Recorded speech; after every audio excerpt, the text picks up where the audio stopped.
May mag-graduate kang kapatid, be? May mag-graduate kang kapatid.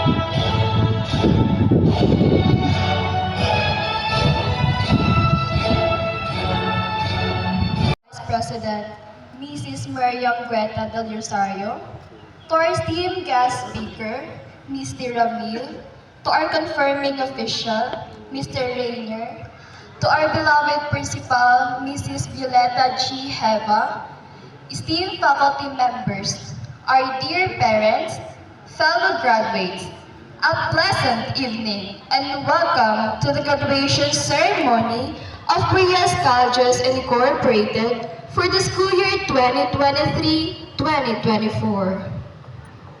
Graduation is not just a simple occasion, but a celebration of our success.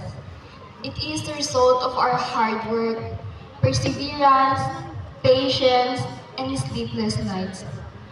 I have learned that entering senior high school is a bit of a challenge.